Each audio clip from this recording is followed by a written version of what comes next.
Govindaye Tulasidevaye Priyaye Keshavasacha Krishna Bhakti Prati Devi Satyavate Namo Namaha Vanshakarpa Tarubhyacha Kripa Sindhubhyaevacha Patitanam Pavanebhyo Vaishnavebhyo Namo Namaha Namahom Vishnupadaya Gauranga Prastaya Lupine Shibhakti Vibhudayabe Bhajanate Namine Namahom Vishnupadaya Gaura Prastaya Bhudare Shrimad Bhakti Pramodaya Puri Goswami Namine Namahom Vishnupadaya Krishna Prastaya Bhudare Shrimate Bhakti Vedanta Swami Namine Namahom Vishnupadaya Krishna Prastaya Bhutale Shrimate Bhakti Lachaka Shiladev Goswami Namine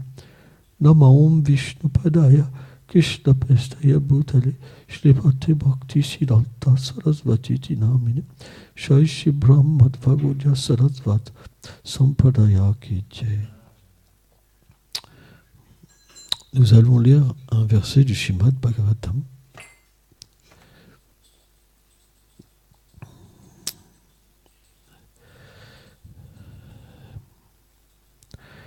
Tatram vam Krishna katham prayagyatam anugrena spranam dhammanoharaham tarshadayam menuparam vivisvataham priyasravam syankam mamam bhavam ruchi. Chapitre 5, verset 26 du premier chant du Srimad Bhagavatam. Ô sages, dans l'association de ces personnes saintes qui fredonnaient des chants fascinants sur les glorieux divertissements du Seigneur Krishna, j'ai pu par leur grâce les écouter avec une intention soutenue chaque jour. En résultat, j'ai graduellement développé une attraction pour le Seigneur dont les gloires sont exquises et captivantes pour l'âme. Commentaire. Shraddha à la fois indique dans ce verset le stade d'Ashakti, l'attachement, et que le mot ruchi, le goût, signifie rati ou bhav, les prémices de l'amour de Dieu, puisque ruchi a été mentionné dans le verset précédent. Dans le Bhakti Rasamrita Sindhu 1.4, 15, 16, Srila Rupa Goswami établit le développement de l'amour de Dieu. Un peu moins de bruit, s'il vous plaît. Merci. En différents commentaires de la Bhagavad Gita. Donc ça, c'est pour ce qu'il y a une explication détaillée du développement de l'amour de Dieu dans le commentaire de la Bhagavad Gita. C'était pour pas faire trop une grosse teneur et portée. Au début, il y a la foi, Shraddha, puis l'association avec de purs dévots, Sadhu Sangha. Après, on devient initié par un maître spirituel. De dévotion sous l'égide des règles. Ceci nous libère graduellement de toutes les choses indésirables, anartha nivriti. Ensuite, on devient fixé dans le service de dévotion, nishta, qui donne de développer le goût, ruchi. Puis, graduellement, les émotions s'intensifient, brave, et enfin vient l'amour de Dieu, prema. Ceci est le développement progressif de l'amour de Dieu.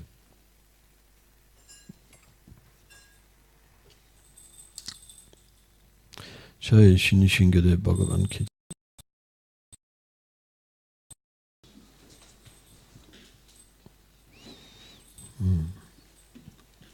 Ce verset pour nous est très important. Parce que il existe une catégorie de personnes qu'on appelle sahaja, qui pensent que simplement on peut développer l'amour sans connaissance. Mais la connaissance est amour, puisque le Seigneur suprême est absolu, et tout ce qui se raccorde à sa personne n'est pas différent de lui. C'est pourquoi penser que d'écouter les gloires du Seigneur est inférieur à chanter son nom est une grande offense envers lui-même. Puisque finalement ces noms, comme Krishna, Ram, Hare, Govinda, Madhava, sont simplement en relation avec ses divertissements, la relation qu'il a avec ses dévots. Par exemple, quand vous dites Madhava, c'est l'époux de la déesse de la fortune. Hein? Gopal, c'est celui qui protège les vaches. Hein? Govinda, les brahmanas aussi. Donc,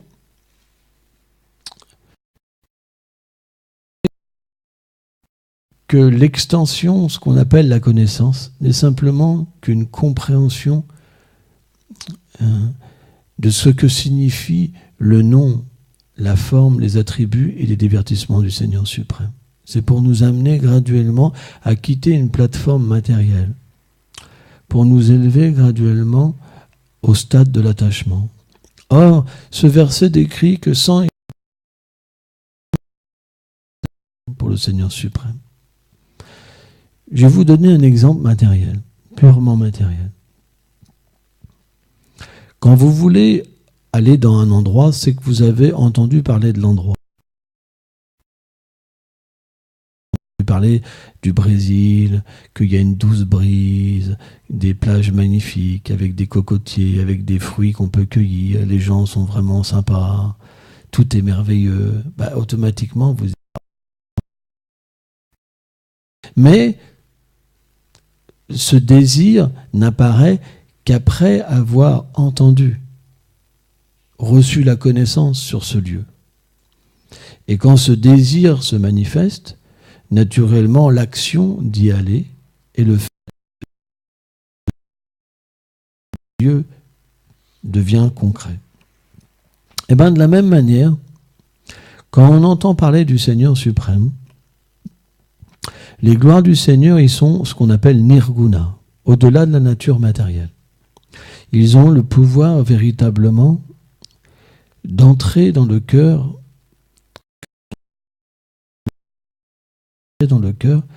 et d'éveiller l'être à une relation avec lui. Alors, on pourrait se dire, oui, mais le Seigneur est déjà dans le cœur. Ishvara Paramam, parce qu'il est là en tant que l'âme suprême. Mais les Acharyas expliquent en tant que l'âme suprême Paramatma, le Seigneur, il observe simplement les êtres vivants et il soutient la création.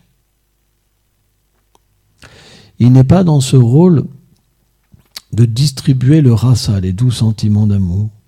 Il donne le fruit de l'acte à tous les êtres. Il est amam plapadante. Ça veut dire qu'il est réciproque avec les êtres.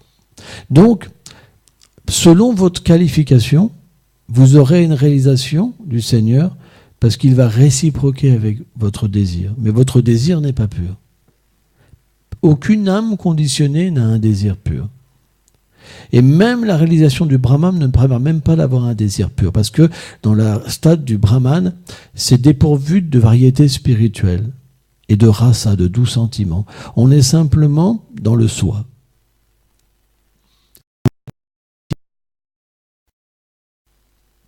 Une conception de l'éternité qui est très petite, infime.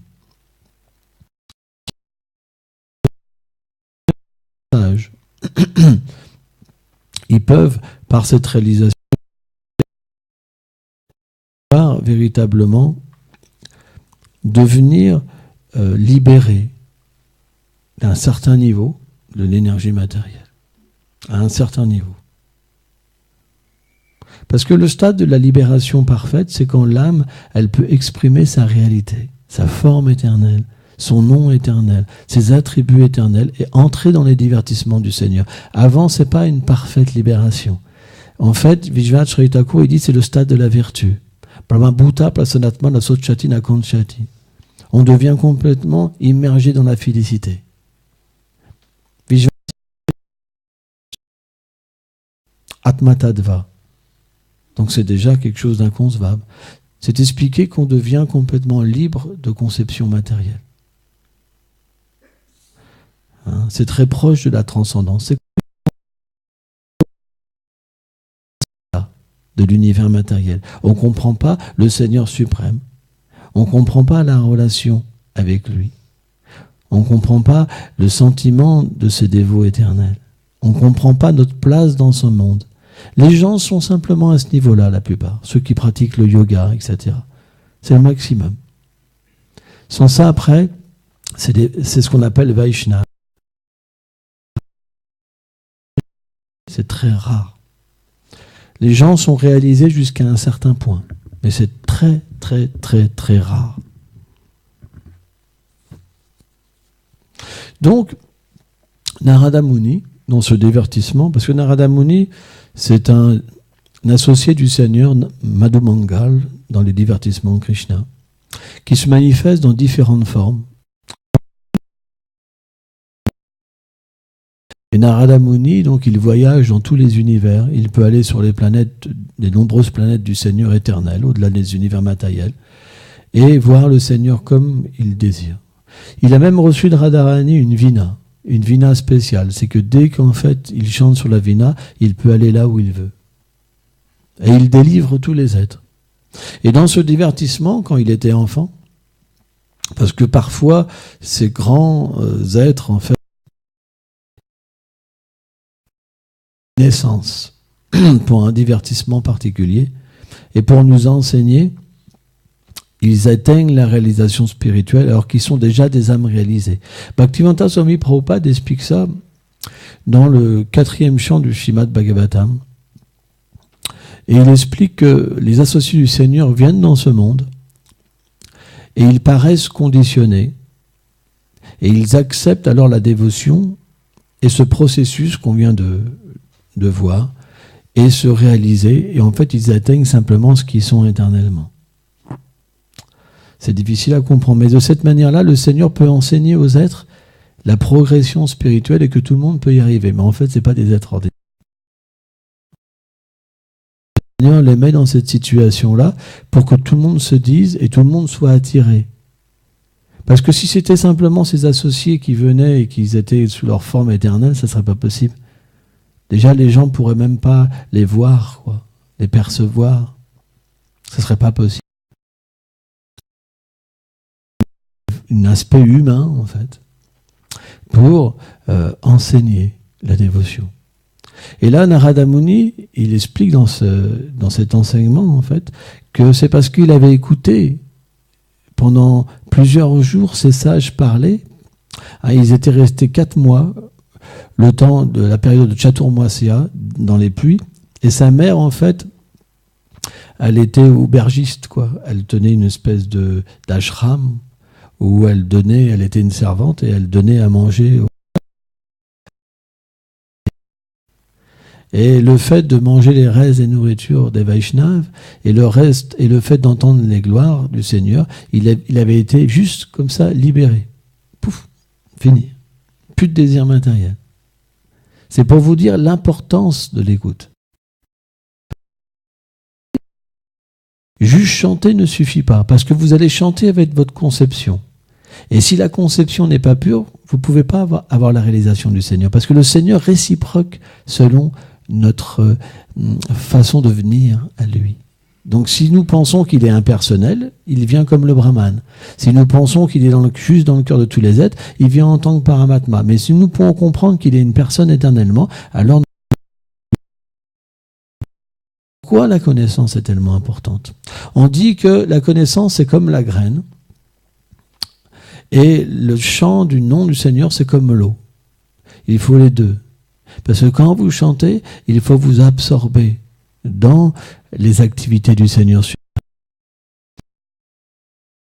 Dans les activités du Seigneur suprême, alors sa demeure devient révélée.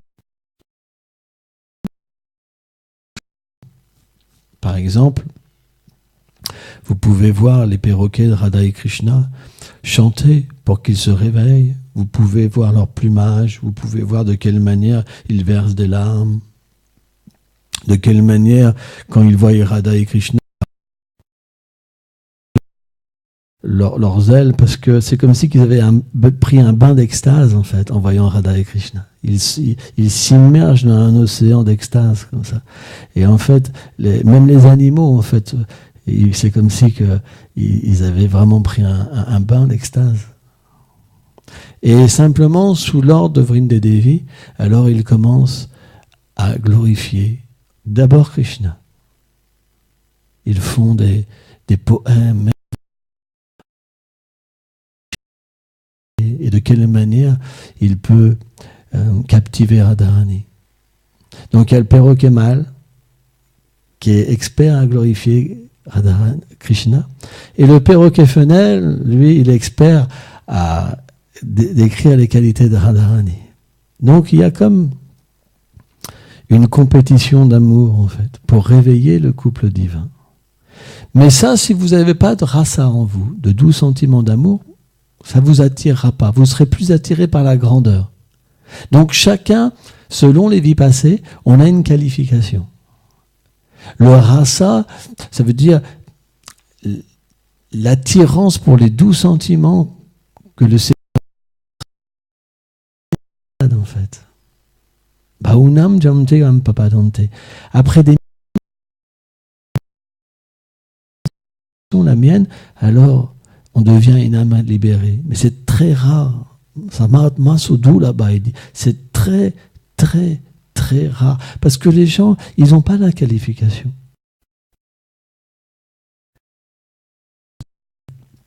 Personnel et merveilleux de la vérité absolue. Et c'est dommage, parce que si on n'est pas attiré par cet aspect, on ne peut pas être attiré par notre réalité nous-mêmes. Donc tout reste abstrait. Et on ne peut pas être satisfait véritablement.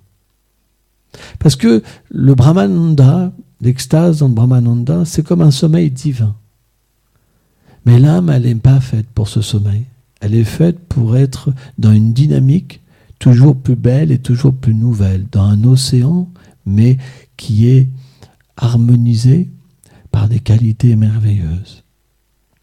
À ce moment-là, on peut vérifier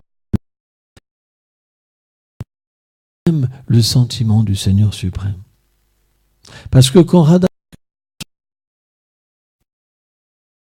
serviteurs ne puissent pas être véritablement à côté d'eux, ils transmettent en fait leurs sentiments dans le cœur de leurs serviteurs. C'est pourquoi l'aspect personnel du Seigneur suprême, c'est comme comprendre son intimité. Par exemple, un président de la République, si vous voulez voir le président de la République, il va falloir une autorisation spéciale et c'est pas sûr. Donc ça reste impersonnel au début. Et puis après, vous allez voir son représentant, peut-être, le Paramatma. Et puis, si vous voyez le président, vous allez le voir dans un aspect Eshvarya, de puissance, Narayan. Vous allez trembler. Mais si vous êtes plus qualifié, plus intime, vous allez le voir chez lui, où il enlève tout, où tout est disponible. Juste un père de famille. Vous comprenez? Mais quand vous voyez le président père de famille, et quand vous ne pouvez pas le voir, vous ne pouvez pas approcher, il y a beaucoup d'écart. Pourquoi? Parce que la compréhension, elle est de plus en plus loin, et elle est simplement une spéculation sur la vérité. Oh, il est puissant, il y a des policiers partout, il y a ceci, ça sonne partout. Et puis après, vous vous approchez, wow, j'ai vu le représentant. C'est vraiment impressionnant. J'étais proche. Et puis là, vous le voyez. Oh.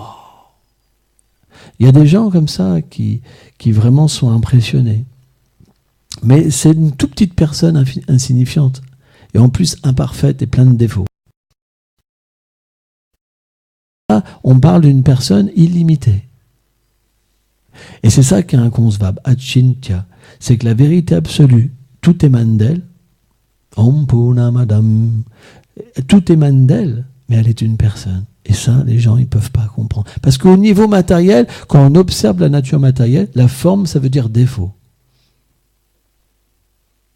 C'est pour ça que Krishna dit dans la Bhagavad Gita, avec Tametiapanam, il explique que quand je viens dans ce monde, parce que le Seigneur est comme un magicien.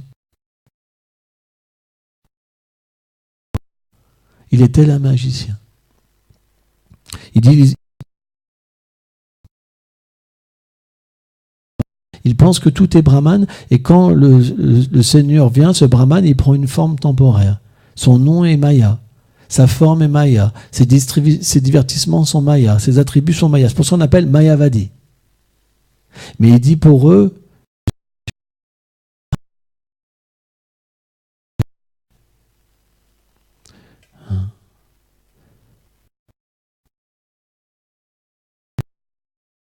en énergie.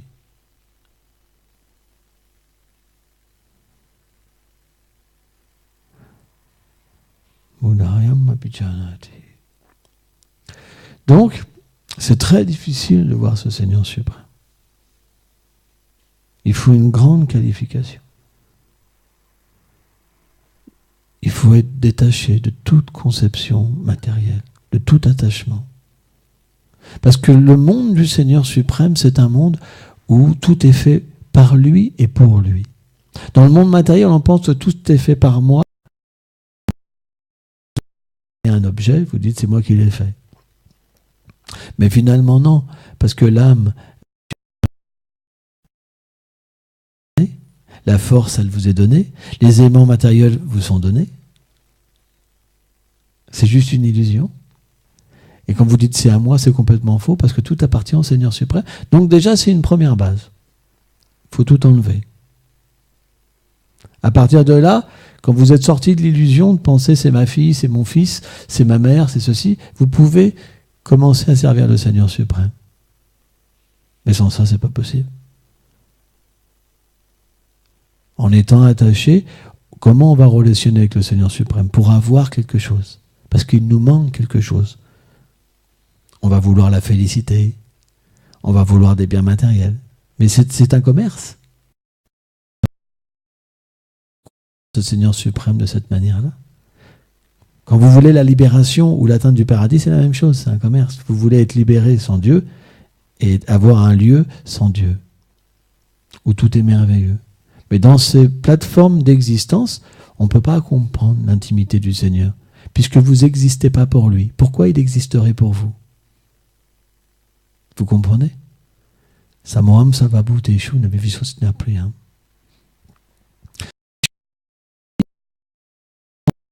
Ni impartial. Simplement, je réciproque avec l'amour des êtres. Celui qui veut être mon ami, je suis son ami. Mais quand Krishna parle de cette manière-là, c'est sur une plateforme dans sa demeure absolue. Sans ça, c'est au niveau Paramatma. Le Seigneur peut nous parler directement. Libérer de la conception corporelle, mais sans comprendre notre relation éternelle avec le Seigneur suprême. T'as l'air fatigué, Jonah. Pourquoi t'es fatigué? On devrait être jamais fatigué quand on parle du Seigneur. C'est notre seule chance. Il faut ouvrir les oreilles. L'énergie matérielle nous fait dormir. En fait, quand on parle d'Anartha Nivriti, on a parlé de ce développement, Shraddha, Anartha Nivriti. Anartha Nivriti, c'est les obstacles de la dévotion. Le sommeil va venir. C'est le moment où on doit être attentif, mais c'est le seul moment où on est inattentif. Par exemple, si on parle de n'importe quoi, on est très éveillé. Par exemple, vous allez voir Arjuna. Vous comprenez? Ça, c'est ce qu'on appelle le stade Anartha Nivriti. C'est comme ça. Parce qu'en tant qu'âme conditionnée, il y a comme une inversion de la réalité. Et c'est normal. On est dans une évolution spirituelle. À force d'écouter, à force de chanter, à force de s'associer avec le Seigneur suprême, alors graduellement notre conscience s'éveille. Et suivant la connaissance qu'on a de la vérité absolue, il y a un éveil. Tous viennent à Dieu. Parce que tout est le Seigneur suprême, directement et indirectement. Le Seigneur explique qu'il a des énergies séparées. Par exemple, les Mayavadis expliquent que Dieu n'a pas d'énergie séparée. Et qu'il doit se multiplier en autant d'entités, en fait, pour manifester les êtres vivants. Mais les Védas expliquent que ça ne se passe pas comme ça, que le Seigneur a des énergies séparées, 3 énergies. Jiva Shakti et Maya Shakti. À travers son énergie spirituelle, il crée les demeures et ses associés éternels. À travers l'énergie de Jiva Shakti et à travers sa Maya Shakti, les éléments matériels. Donc le monde matériel, c'est un assemblage de l'énergie de Jiva, les âmes, avec l'énergie matérielle, qui donne en fait l'âme et ce que recouvre l'âme, le corps subtil et le corps grossier. Mais l'âme, sa nature éternelle, elle est sous une forme de semence. Elle peut oublier sa nature et qu'elle peut être recouverte. Elle est sous une forme, en fait, comme elle trouve sa source qu'on appelle du Brahmananda.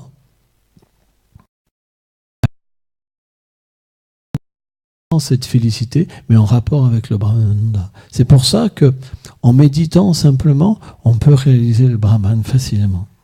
Mais un aspect plus élevé de la dévotion, on doit avoir un contact avec des sadhus, avec des âmes réalisées.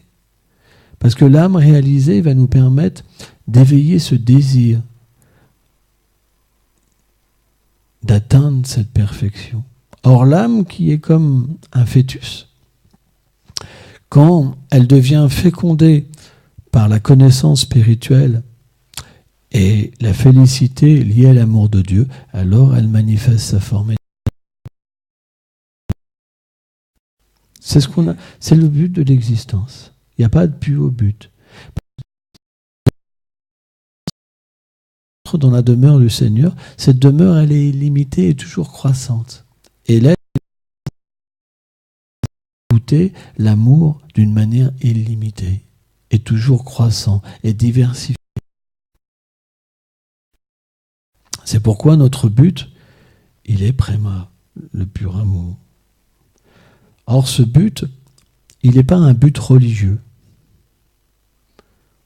Il n'est pas une religion. Il est ce qu'on appelle le Nitya Dharma.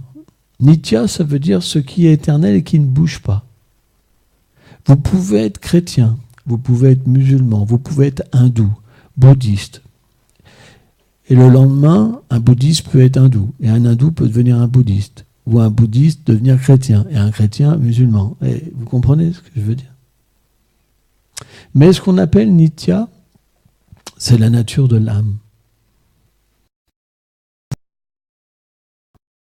C'est rare.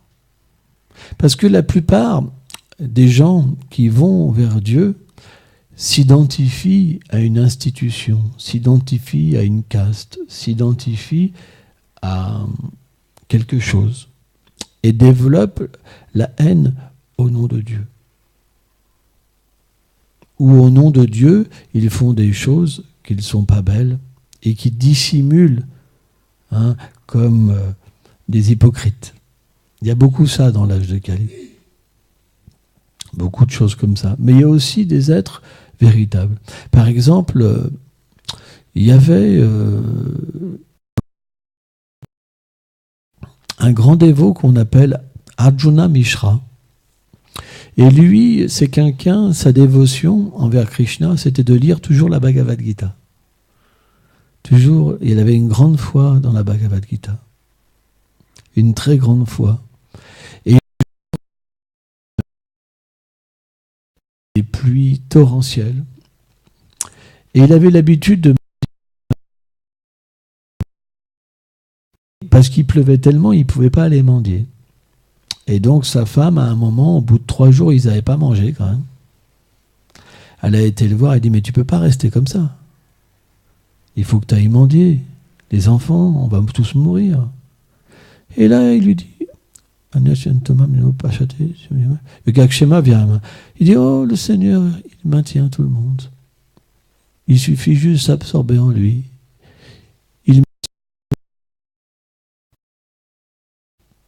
Yoga-kshema, viens bien. Et donc sa femme, elle est devenue plus en colère encore. Il dit, ouah. Elle est devenue vraiment en colère. Quoi, bref. Au point qu'elle a pris la Bhagavad Gita, elle a rayé 3 fois en fait les mots. Yoga-kshema, viens là, comme ça. Et donc peu de temps après, elle a entendu frapper à sa porte.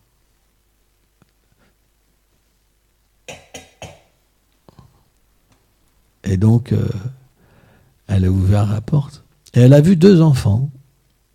Un qui avait le teint sombre et un qui avait le... Et il lui dit, voilà, on est un ami de ton mari, on vient de la part d'un ami de Arjuna Mishra, ton mari. On a amené plein de choses à manger. Il y avait vraiment beaucoup de choses. C'était énorme, tu vois. Et donc, elle était très contente. Et le point, c'est que quand quelqu'un vous amène à manger, le principe, c'est vous cuisiner et c'est cette personne de Prachana. Donc, elle a dit, oh, c'est très gentil, c'est merveilleux, bah, restez.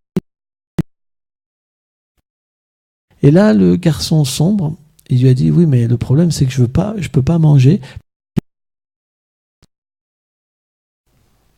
Ma bouche, ma langue. Là, on parle de langue. Donc, elle lui a dit, bah tant pis. Donc, ils sont repartis.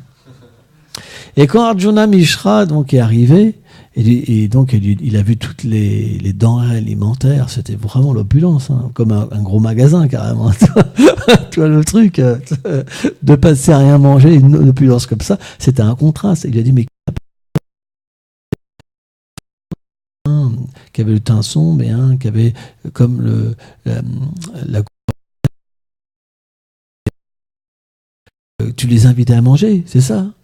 Et ben, je lui dis oui, mais en fait, celui avec le teint sombre, il n'a pas voulu manger, il ne pouvait pas manger parce que sa langue était tailladée à 3 endroits. Et là, en fait, Arjuna Mishra, parce qu'il était un grand dévot, il a tout de suite compris que c'était le Seigneur qui était venu. Et quand il a regardé la Bhagavad Gita, il a vu que sa femme, elle avait rayé 3 fois. Et donc, ils ont compris l'offense qu'ils avaient fait au Seigneur suprême. De manquer de foi, en fait. Et donc, ils ont été au temple de Jagannath pour demander pardon. Et le Jagannath avait sa bouche tailladée 3 fois aussi. Donc, on ne devrait jamais penser que la connaissance est différente du Seigneur suprême. Bien sûr, à un stade néophyte, préférer chanter les saints noms que d'écouter. Évoluer. Par exemple, j'ai écouté dans une classe de Van Maharaj, il explique que c'est la Shuddha Bhakti, c'est la pure dévotion. C'est le principe pour éveiller l'amour de Dieu. Quand on l'écoute de grandes âmes qui ont pu véritablement, Tadvedi Paripassana, voir le Seigneur suprême face à face, on reçoit le Seigneur à travers leur voix. Il entre dans notre cœur. En fait, le Śrīmad Bhagavatam explique que c'est la seule manière pour recevoir le Seigneur. Et après, par le chant, une relation s'installe. Par le souvenir, une relation s'installe. Par l'adoration, une relation s'installe. Graduellement. Et alors, on peut véritablement, complètement abandonner toute conception et juste vivre pour lui, Atman. Mais pas juste dans ce monde, mais dans sa forme éternelle. Pouvoir directement aller dans sa demeure et faire son service. Même ici, en fait. Mais pour ça, il faut charlatans, parce qu'il y a beaucoup de charlatans, malheureusement. Dès que les gens ont un peu de pouvoir mystique, les yogis, ils attirent les foules, en fait, en leur faisant croire qu'ils sont dieux. Mais c'est juste parce qu'ils sont attachés au sexe. Ils sont attachés à l'argent. Mais ils ont des petits pouvoirs dus à leur austérité des vies passées. Mais si on regarde leur vie, ils couchent avec des femmes mariées, ils couchent avec des enfants. C'est horrible, toi. Moi, je vois, des fois, je me renseigne un petit peu sur les avatars de cet âge, quoi. C'est pas si simple, quoi. Dieu est le Seigneur est le Seigneur. On ne peut pas devenir le Seigneur. Il n'oublie jamais qu'il est le Seigneur. Hein. Par exemple, si vous leur demandez de manifester un univers, des milliards d'univers, ils vont avoir du mal. Hein. Je me rappelle, moi, d'une mère universelle, par exemple, qui est très connue, je ne dirai pas son nom, ça commence par un A. Moi, j'ai rien contre. Elle était dans son ashram. Ils sont tous réfugiés à ses pieds pour qu'elle arrête le tsunami, mais le tsunami, il a tout dévasté. C'est pas évident. C'est des petits pouvoirs.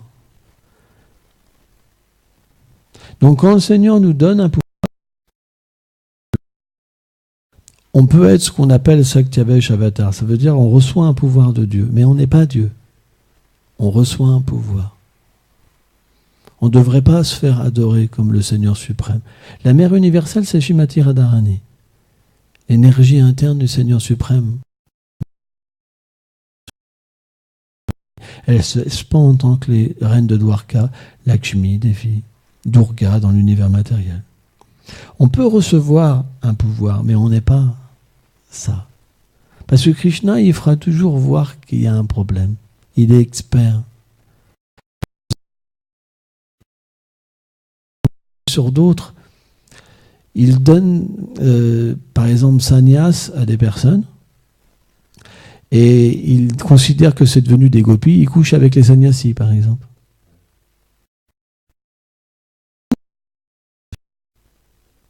Elle vient qu'ils essaient d'imiter le Seigneur. Parce qu'en fait, Krishna et Shrimati Radharani, c'est un. Quand Radharani se manifeste en autant de gopis et qu'elle danse avec Krishna, c'est le même Seigneur suprême. Mais là,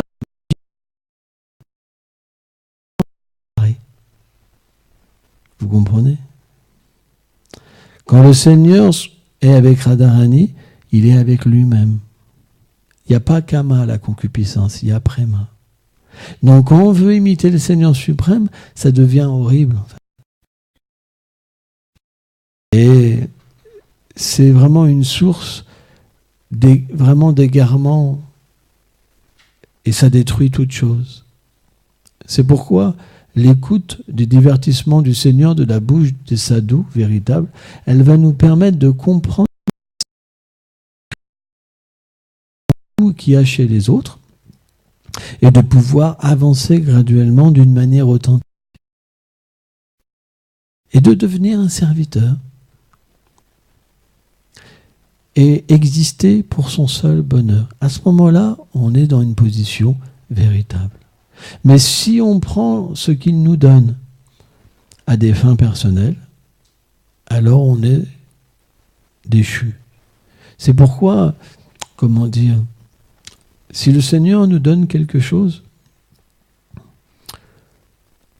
et qu'on n'est pas qualifié, automatiquement on va l'utiliser à des fins personnelles. Il y a plein de gens qui ont eu des réalisations spirituelles et pourtant ça a fini tellement mal. Ils n'étaient pas sincères au départ, mais ils n'étaient pas accompagnés. Ils n'étaient pas assez qualifiés. Et après, ça a donné des sectes. Les sectes existent. Le sectarisme, c'est quoi, finalement? C'est d'utiliser quelque chose de merveilleux et ça devient après quelque chose qui... C'est une réalité. Quand vous pensez que vous êtes, par exemple, musulman, chrétien, bouddhiste, et vous commencez à dire que tous les autres sont mauvais, c'est plus merveilleux. La religion, ça devrait être une harmonie.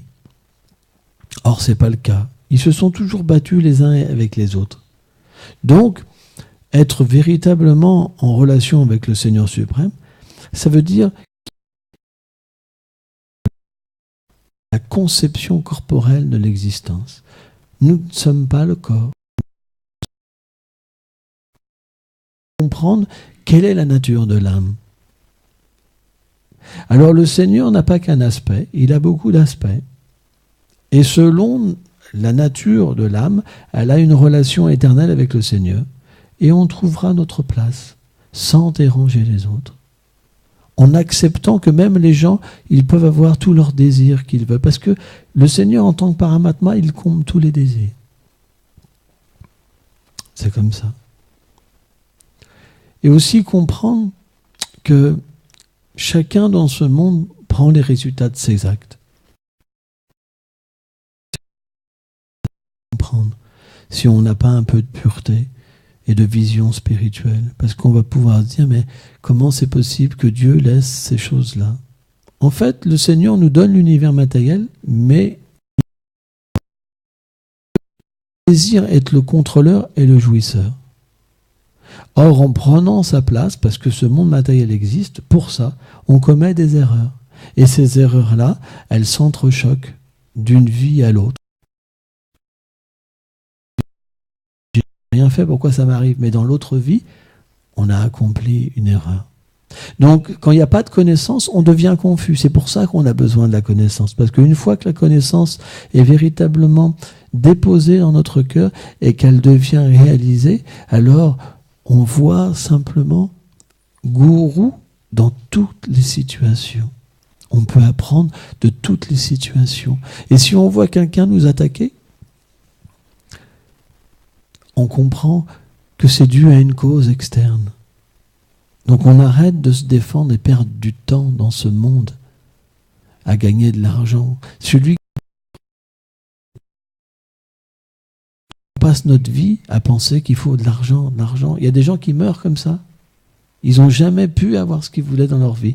Et il y en a d'autres, ils ont tout ce qu'ils veulent, mais ils ne sont pas plus heureux. Il y en a simplement un qui se dit, si j'avais quelque chose, je serais heureux. Et l'autre, il a tout eu, il est frustré. Regardez la vie d'Alain Delon.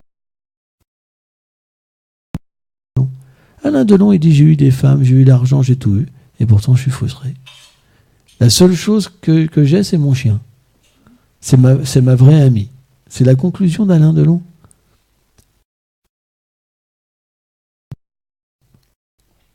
Donc, la réalité est amère quand on est dissocié de la vérité absolue. Mais quand la vérité absolue vient et nous accompagne, alors naturellement, tout devient en harmonie et logique. Pourquoi le Seigneur ne nous permettrait pas d'être libre, d'avoir un endroit où on a le droit de se dégrader même si on veut, où il y a une liberté totale? Donc cette liberté nous est donnée dans le monde matériel. Et le fait qu'on prenne les réactions de nos actes, à un moment ou à un autre, on va devoir prendre un refuge. On va devoir inverser la machine, parce que à un moment, ça devient désagréable. Donc on va chercher le refuge dans le Seigneur suprême et de vouloir revenir par nous-mêmes son service. Et on aura la même liberté dans le monde transcendantal, mais cette liberté, comme le Seigneur est manifesté et qu'il est illimité, suprêmement beau et doux, alors on servira de cette liberté pour l'aimer. Mais la liberté est toujours là. Ne pensez pas qu'il y a de l'injustice. L'âme, elle ne peut pas être détruite, elle ne peut pas souffrir. Elle est placée comme dans un rêve.